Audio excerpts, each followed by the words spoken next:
for taking time out of your busy schedule. I know you have a new program and you were in demand, and you told me there were 40-some events this summer at which you were invited to come and be a part of things, and so we're grateful for you taking time to come here to the University of Wyoming to tell us about your program. I will tell you, I think it's in person, but I saw a great article in the paper about you, and I was like, I have got to be this woman here to the Y. So thank you for saying yes when I asked you to do that. She has a short bio here, and I'll just read it. Jacqueline Kalipeni is the neighborhood ambassador supervisor for the city of Champaign. Jacqueline was born in Malawi, Africa, but raised here in America with her 5 siblings. The value of helping your fellow person came from the old African teachings that were instilled by her parents. Jacqueline graduated from the University of Illinois at Urbana, where she learned the power of using her voice. She is passionate about teaching people the power of only one human, the importance of community, and that even as one person you can stand for 1,000. Jacqueline is one of the warmest examples that ordinary people can do extraordinary things if only given the opportunity to dream farther than what they can initially see. Jacqueline has extensive experience in education, international relations, social services, and also volunteering. In addition, I just learned Jacqueline is a 2022 recipient of the 40 Under 40 Award. So congratulations, that's a really big deal. The topic of her talk today is the personal impact of social justice. Please help me welcome Jacqueline.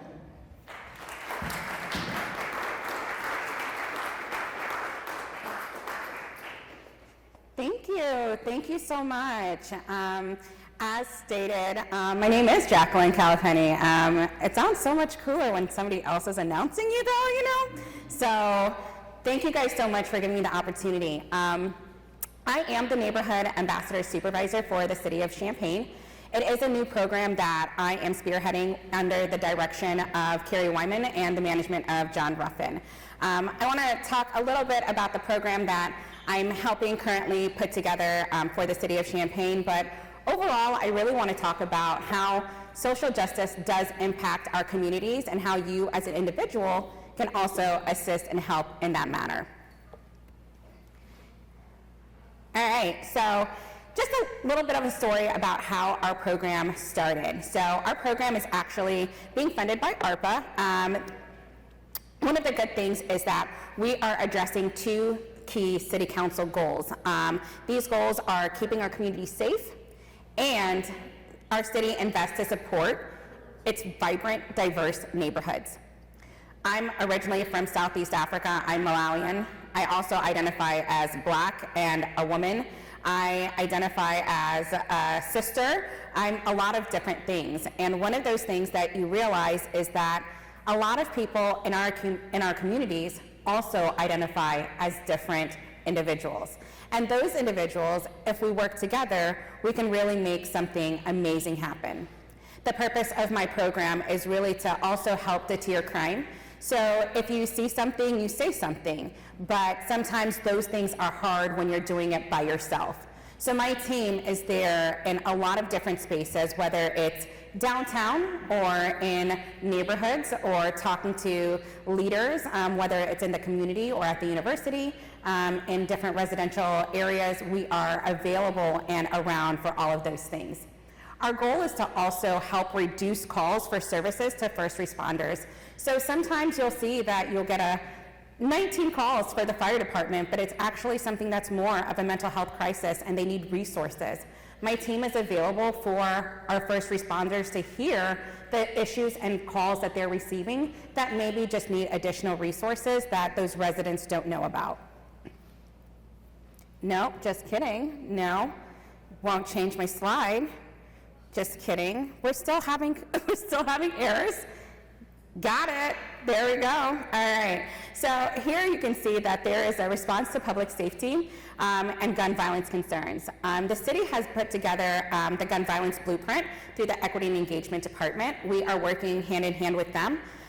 I'm actually part of the Neighborhood Services Department.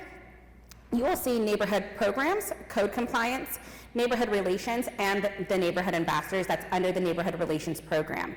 We are working hand in hand with Equity and Engagement Department as well as other enforcement areas like the police, fire, health and safety responses. We work with cameras that are around in the entire city to assist and give resources to the residents that mostly need them.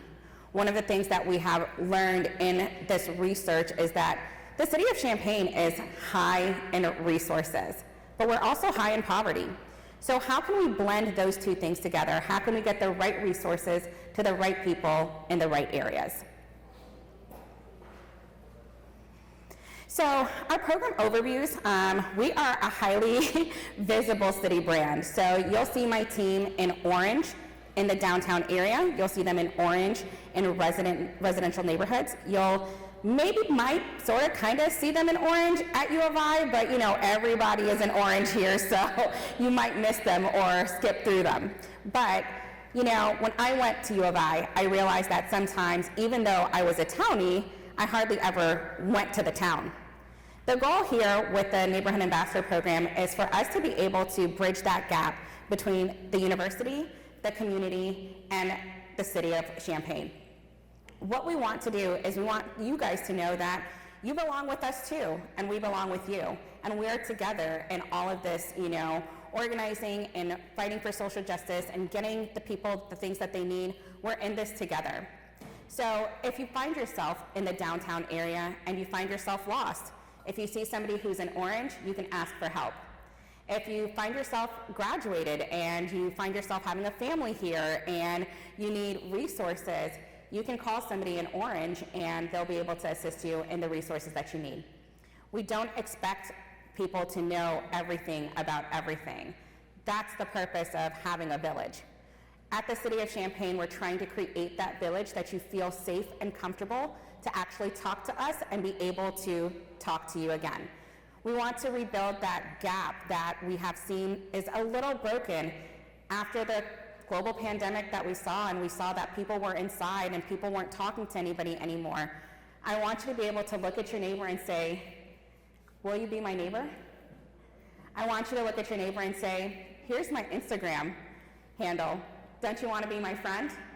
And when we start with something as small and as little as that, we're able to have conversations. We're able to communicate in different areas in different ways that we weren't able to communicate before.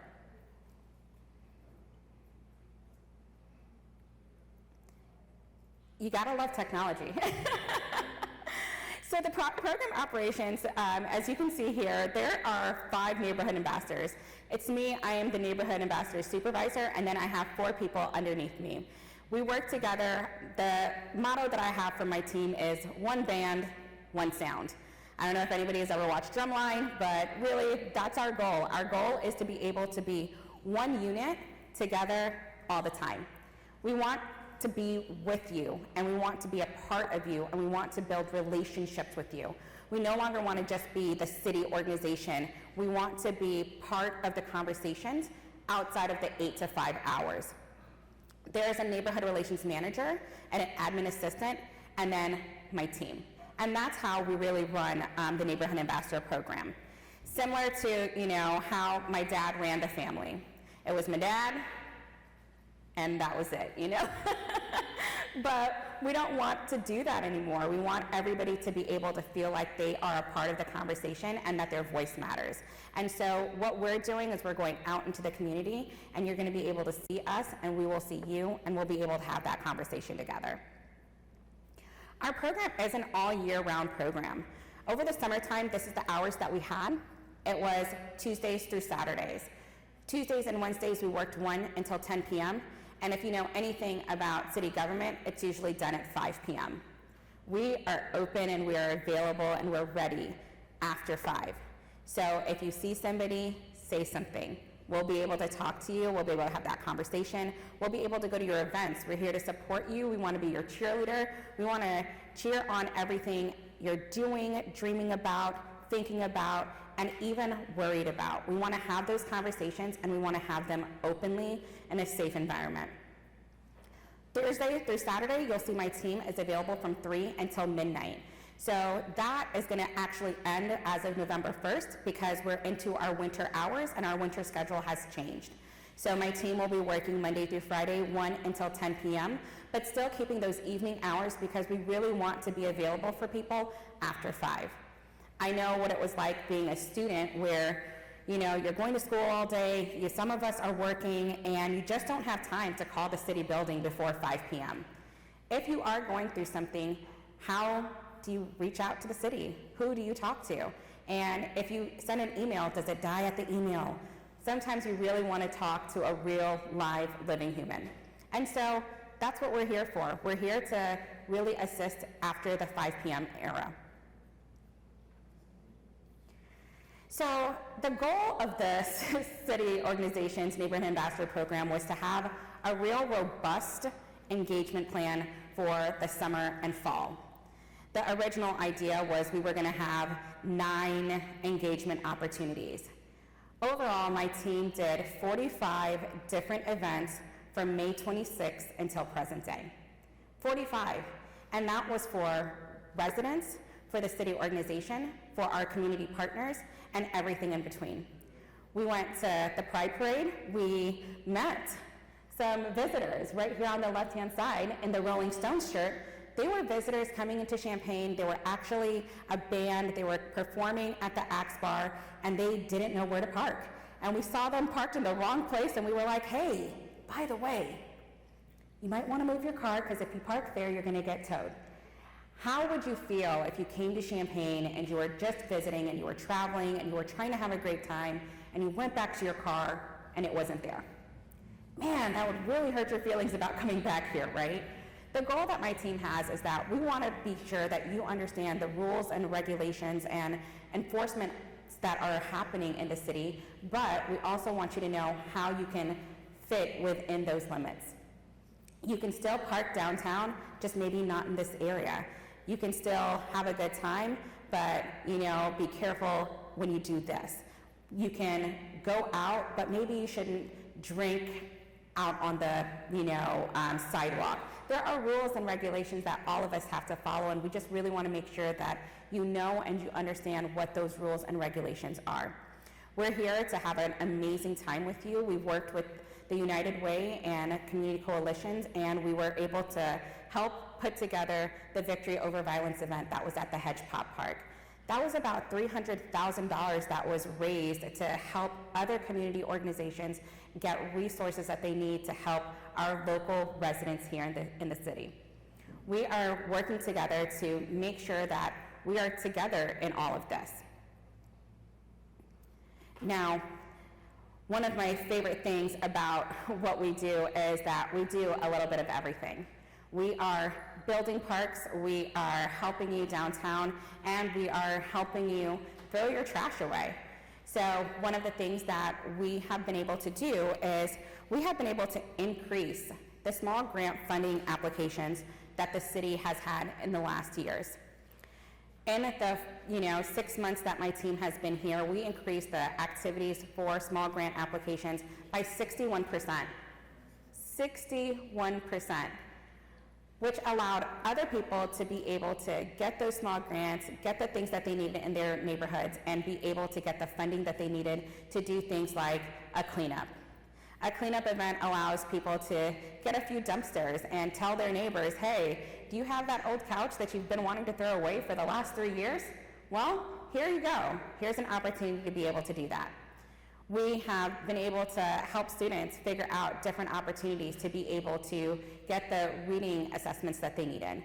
We want adults and children to get those same assessments as well.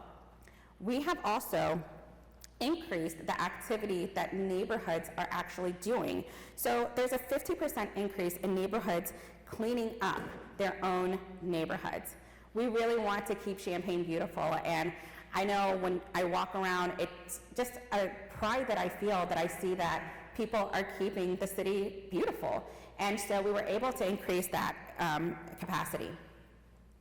Being able to be a part of a village is so important to me. And I think it's so important to be able to be a part of a village regardless of who you are.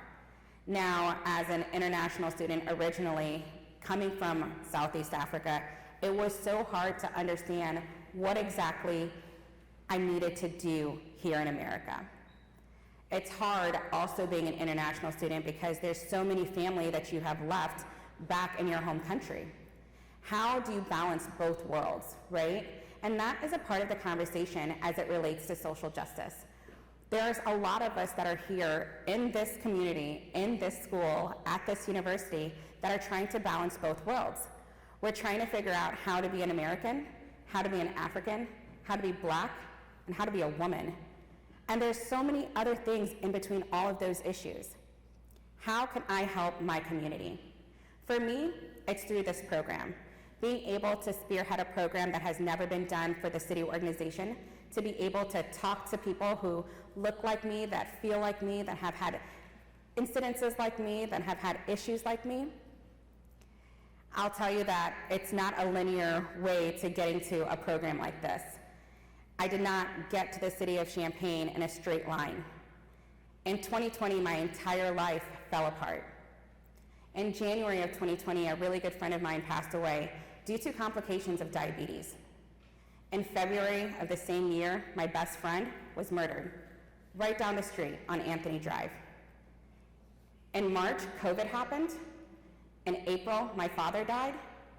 In May and June, I was stuck in Africa for 2 months because of a global pandemic. In June, I lost my job.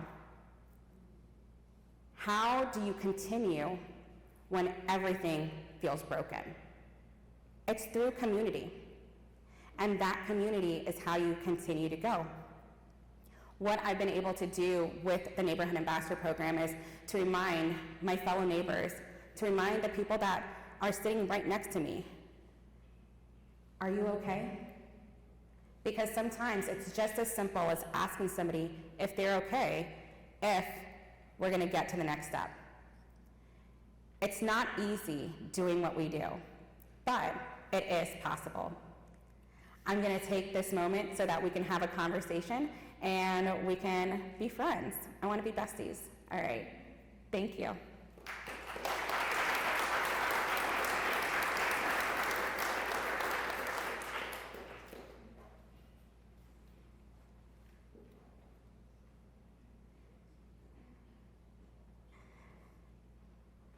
So at this moment, I will be able to take questions.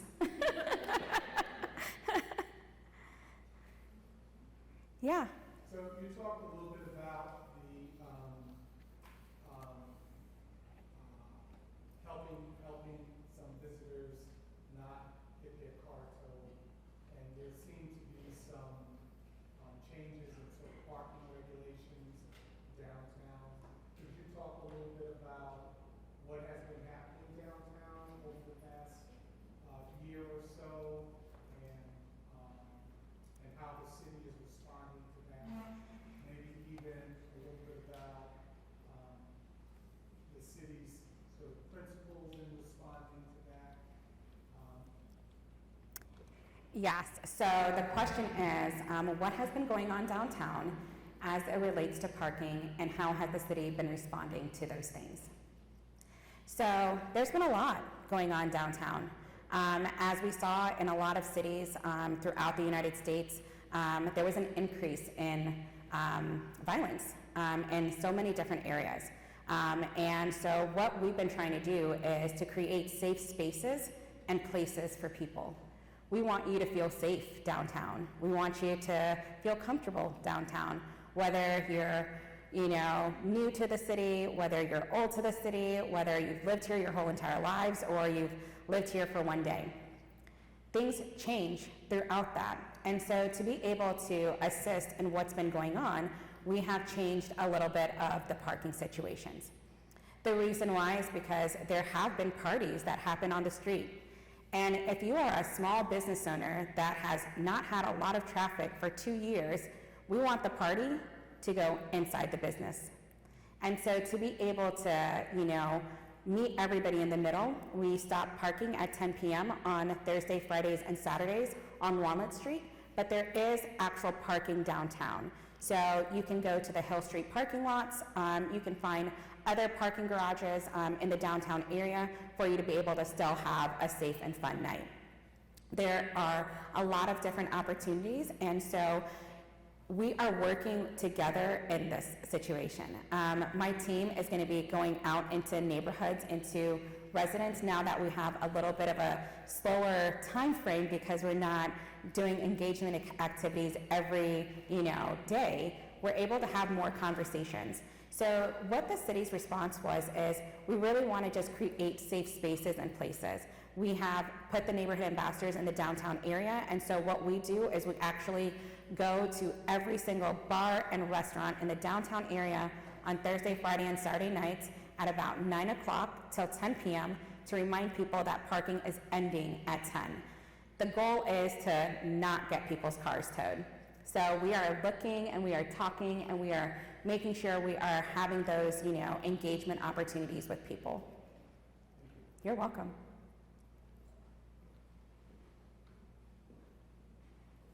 Yeah. Hi, first of all, thank you so much for the work that you do. My question is, could you speak a little bit more specifically about how you deter crime and what sorts of partnerships you have with law enforcement? Yes, so the question is, how do we deter crime and what is the relationship with law enforcement? So, the best way to deter crime is to just be present, and also by building relationships. So our team is going inside of neighborhoods a lot. So my goal is, if I know your son, I hope he's not doing anything bad downtown. If he is, I could say, I know your mama. I'm telling.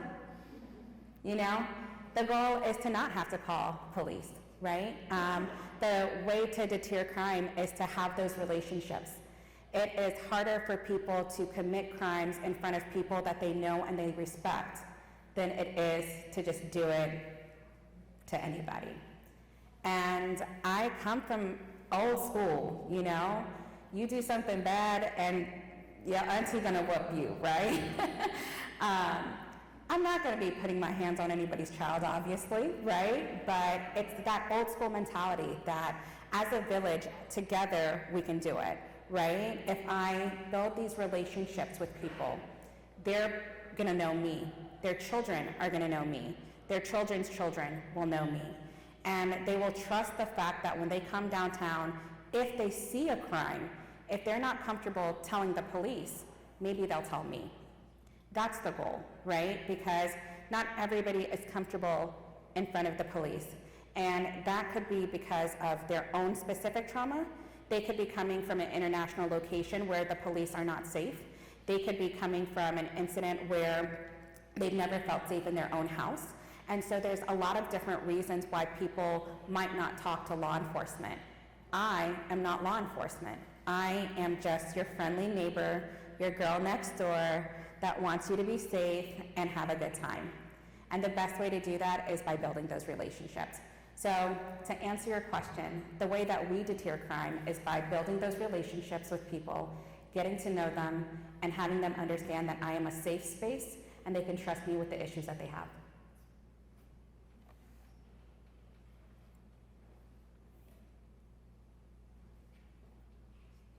Yeah. Are the ambassadors mandated reporters? That's a very good question. So technically the ambassadors are not mandated reporters, but our goal is that if we see something, we do say something. So if we see something is happening, we are going to reach out to the right resources. So if it means that there's a mental health crisis, then we're looking at mental health resources for them. If it is a enforcement situation where the police do need to be involved, then we are reaching out to the police.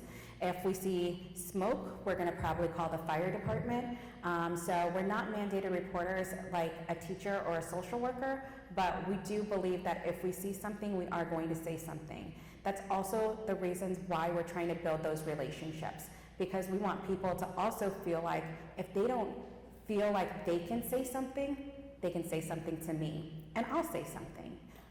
So, yeah. Nobody on this side has questions. Okay. All right, we'll go there and then there, okay? Yeah, so you're talking a little bit about building relationships with residents in the neighborhood, and I'm wondering how you're able to, thank you, how you're able to build those relationships and establish that trust, because oftentimes residents, like you said, in our past trauma, are reluctant to share just what they're going through and sort of revealing things to an outsider perspective. That is a really good question. So the question is, how am I able to build those relationships when people do have a sense of untrustworthiness, correct? I'm from Champaign. I worked really, really hard to build relationships with people in Champaign.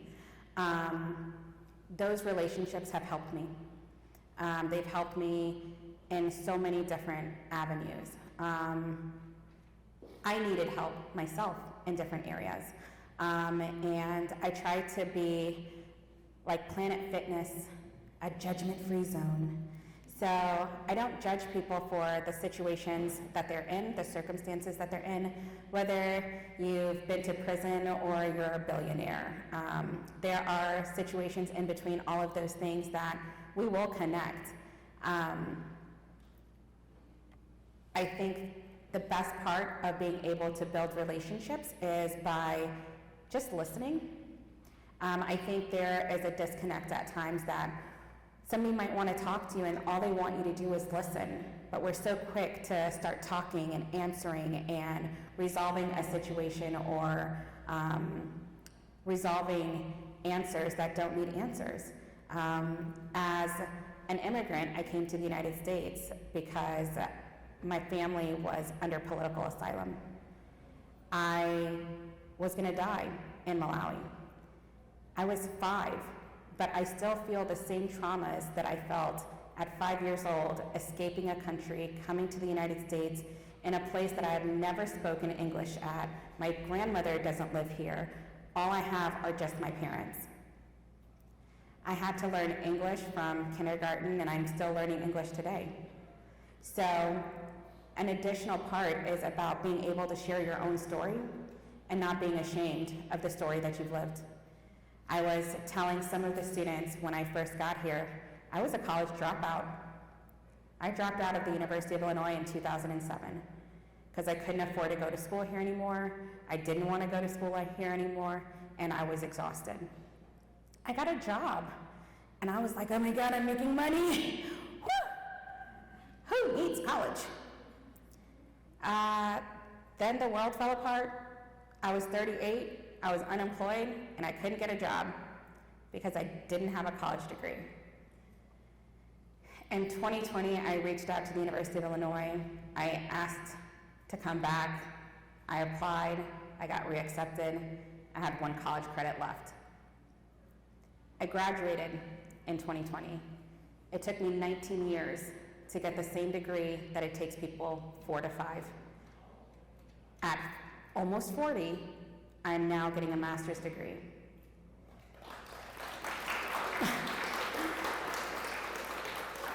My life hasn't been linear, and I think that is what we try to tell people. By 25, you should be married. By 30, you should have a house. By 32, you should... And sometimes that doesn't happen. And you look at yourself and you look around you and you say to yourself, what's wrong with me?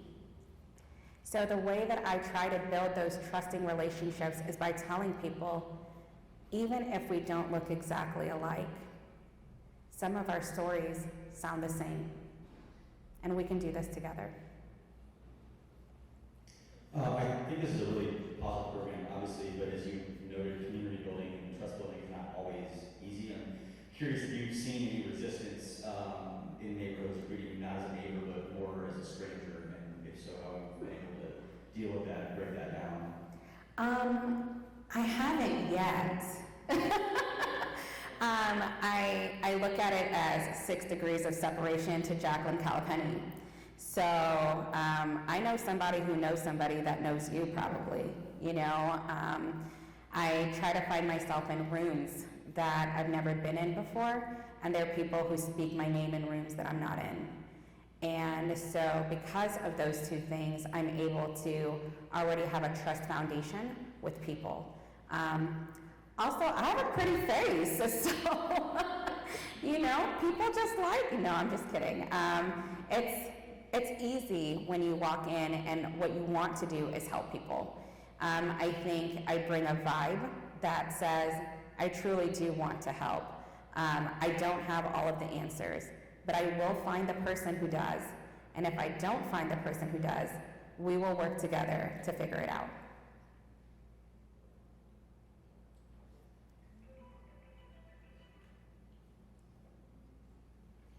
I'm getting my steps in.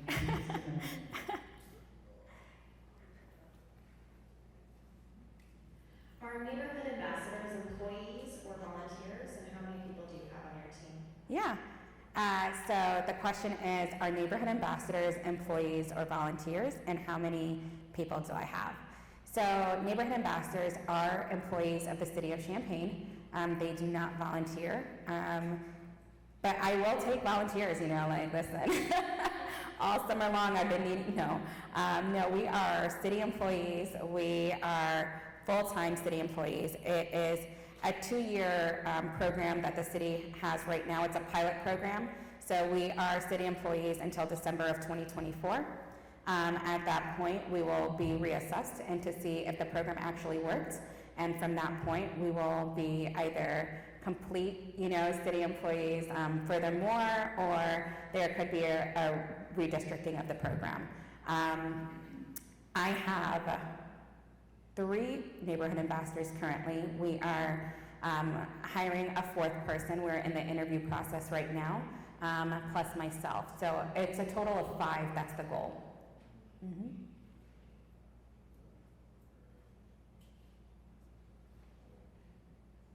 I'm going to let other people think of questions for a minute here, and I'm just going to take the opportunity for the fact that I have the mic in my hands, Jacqueline, just to share one thing with you. Yeah. In the spirit of getting to know each other, organizationally and personally, you may know this already, but I will just mention that here at the University of YMCA, we have a program called the New American Welcome Center, which you do know, of course you know.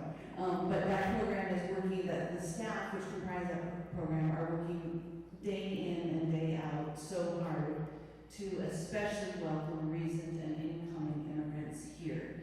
I wonder if one of the New American Welcome Center staff who are here today would be willing to just say a word about that work. Okay, Jess DeVries. Hi everyone, I'm Jess DeVries. I'm the Director of Programs at the New American Welcome Center, so if you haven't heard of us before, we do direct and referral services for immigrants in Champaign County. So that can look like a lot of things, including financial assistance, assistance for immigrant business owners, legal services. We help people who want to apply for citizenship. It can really be anything. So if you or someone you know wants to get connected to us, they can call us or email us, and we provide language assistance in 5 languages. Thanks, Jess. Tim?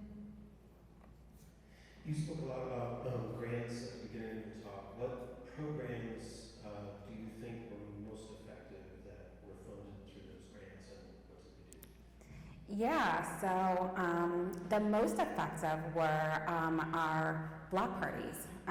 So neighborhoods, if you are a registered neighborhood organization through the city of Champaign, currently we have 43 registered neighborhoods.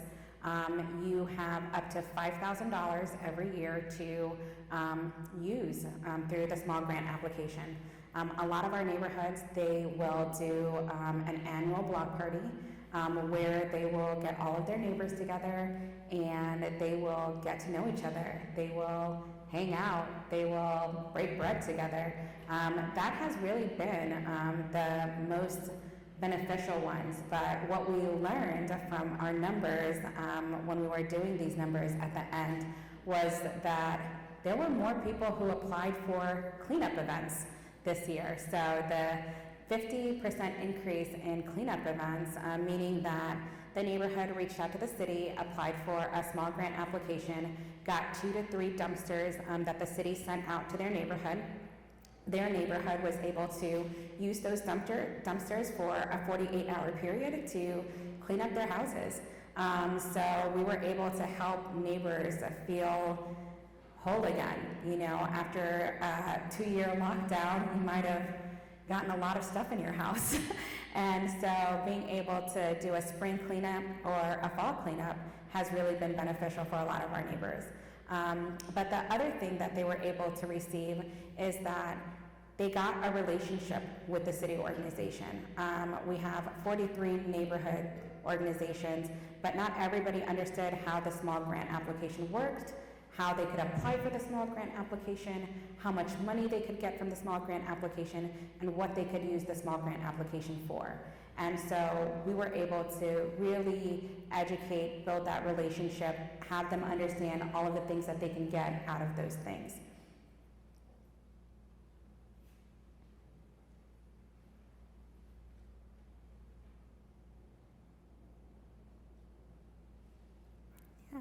So you talked about potentially having volunteers. If I wanted to volunteer, for example, where would I call? How would I get an application?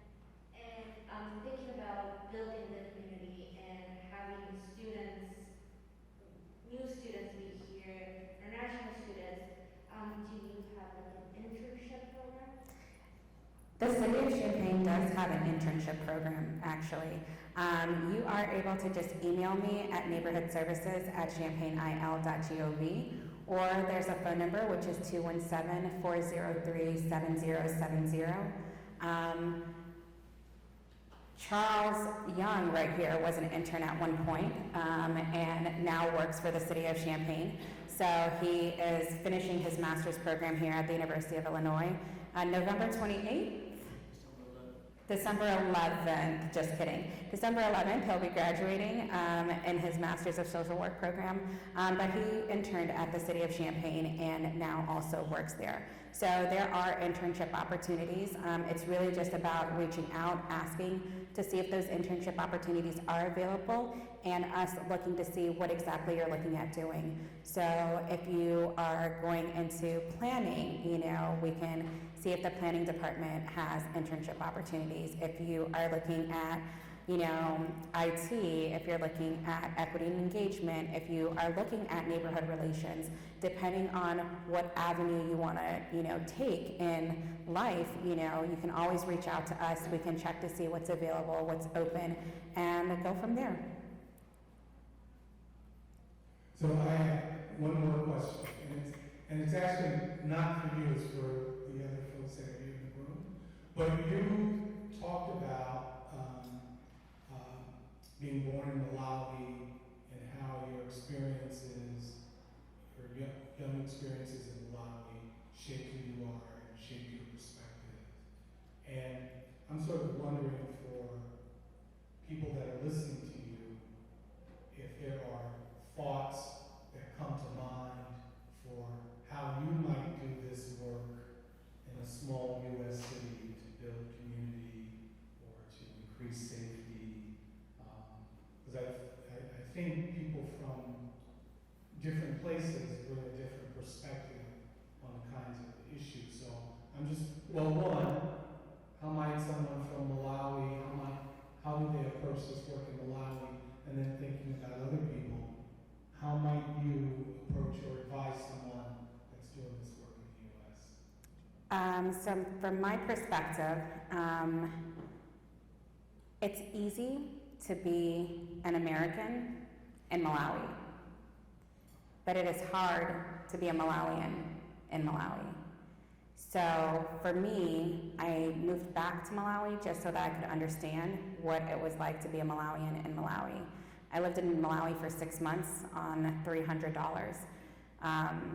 I can spend $300 in 10 minutes on Amazon, so it was really, really hard to live off of $300 for a 6-month period.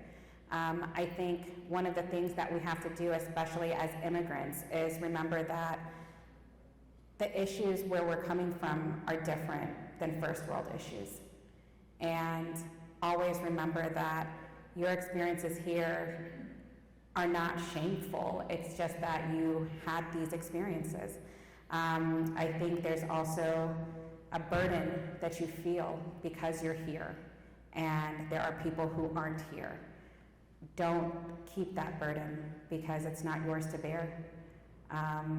You can still help in the little ways that you can, whether it is getting books for a school in your village or getting water there, or helping another person who is coming to school here that doesn't know all of the ways that they can actually succeed in the United States.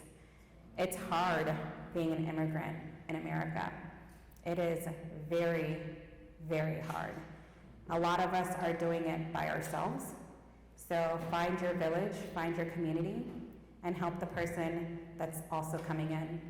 Educate them on how to ride the bus system, how to get to the airport, how to get to the bookstore, how to talk to their professors, what free English courses are available if English is difficult for them. There's a lot of different ways to help in social justice without it being about crime and about violence and about trauma. Sometimes it's just about helping the person next to you understand that they can still survive this day, this moment, this hour.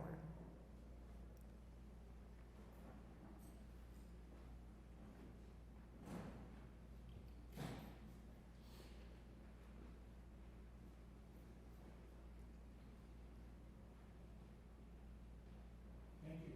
You're welcome. So I'm wondering if anyone has been inspired listening about this work that's happening in downtown Champaign. I'm assuming that most people here are connected with the campus in some way. If something that comes to your mind, some thought, idea.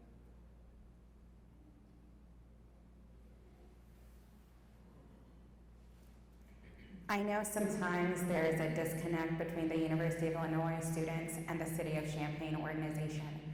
I want you to understand that there are people who do work here on the university campus that live in Champaign that are directly connected to the things that you're doing.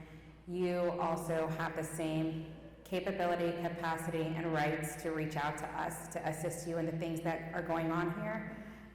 Whether it's you live in a JSM apartment and your, landlord is killing you softly, you can reach out to the Neighborhood Services Department. We do have a code compliance team. They will come out to your apartment complex. They will do the work. They will get the codes to be in line.